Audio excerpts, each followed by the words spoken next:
Is there something that you really want to do in your life, but for some crazy reason you're procrastinating? Well, today I'm going to share with you a 4-step process that's going to help you break on through to the other side.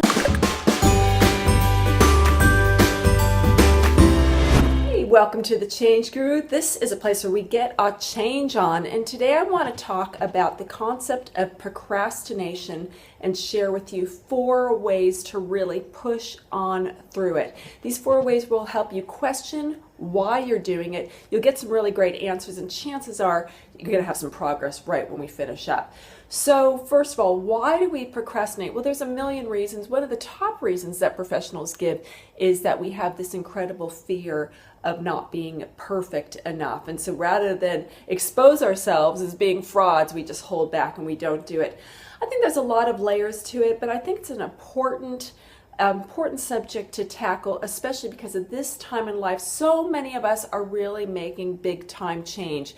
You might be changing your relationship. You might be changing your health and want to feel really good in your body. You might be changing your career. You might be looking for your purpose. These are really big time changes, but sometimes just taking the step that could change everything there's a bit of a barrier. So let's go through 4 steps, and you may even want to stop after I say each step and just write down some ideas, any thoughts that immediately come to your mind. The first step to get to the heart of why you are holding back on doing something that's actually going to help you is to ask yourself, how is not doing this keeping me safe? How is not doing this keeping me comfortable? This is often a light bulb moment, because not doing something, there might be a form of protection going about it. So there can be a multitude of things that keep you safe. Maybe this keeps you from having to expose yourself and having to feel vulnerable.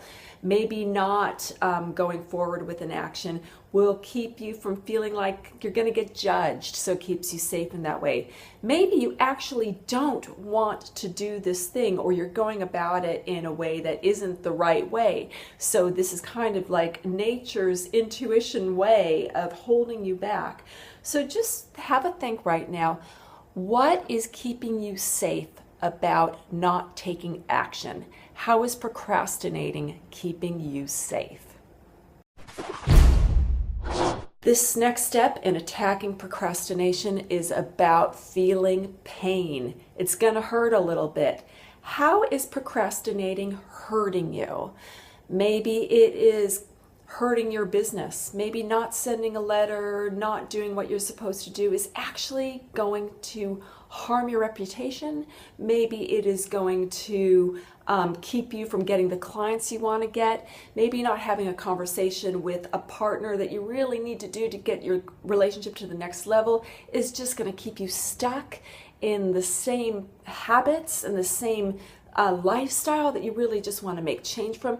So just really turn the screws on yourself and identify all the ways that not taking action is really hurting you right now. It's an important step, because it's a lot of times with procrastination we numb out. We don't feel it. We do things that kind of just distract us to avoid thinking about how much things are really hurting us by not taking action. So have a play and go for the pain and think about what this procrastination is really costing you. The third action that you can take when you're procrastinating is called a pattern interrupt. It's literally putting a big roadblock right in the middle of whatever action that you're taking to procrastinate, so that you actually have to take a different path.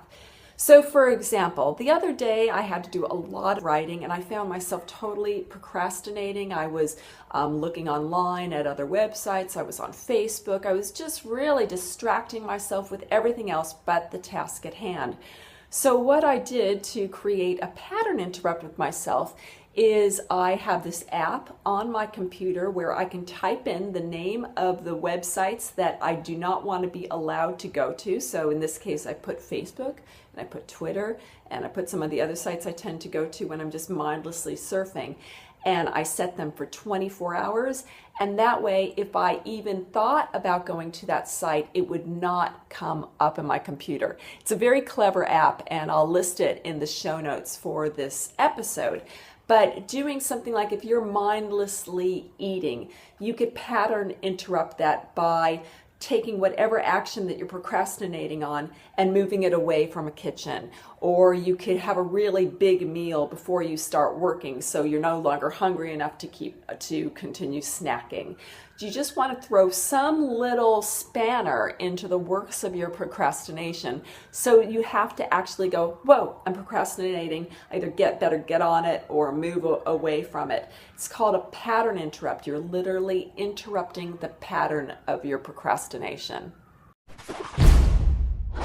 Now, the fourth thing that you can do to kind of push procrastination aside is to just walk away from whatever you're doing.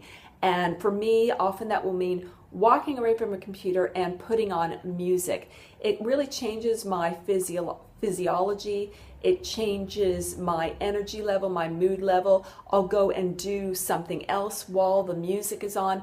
Often when I'm doing something else, I got music playing, I'll be thinking of some other ways to get into what I've been putting off in ways that excite me. So changing your physiology, changing where you are, changing what you're listening to, changing what you're wearing, changing something major about your environment actually can help you find another way in to your procrastination, the thing that you've been procrastinating in.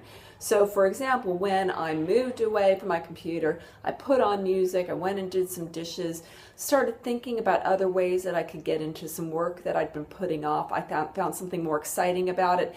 And just taking that breather away, changing that physiology, gave me a new energy where I could get back into doing it. For me, these are 4 surefire ways of busting through procrastination, and they are powerful on their own, but you might find by just going through all 4 of them and putting them together, they combust. They absolutely combust the procrastination, because you actually are asking yourself on a lot of different levels. Is this thing right for me? What am I fearful about? How is this hurting me? What can I do differently? You're just attacking it from a bunch of different ways. And what I like about this 4-step process is that it helps you really identify what's important in the change that you want to make. You're really, it's like a checks and a balance system of making sure the change that you want to do is a healthy option, at making sure that it's something that you really want to do, and to also make sure that you're taking the right steps. There's always different ways to do something. Sometimes procrastination is just an indication that maybe there's another way that we can go about it. So I hope those 4 ideas of how to deal with procrastination really, really helps you. Everyone goes through times of procrastination. The key is knowing what will help you bust on through it.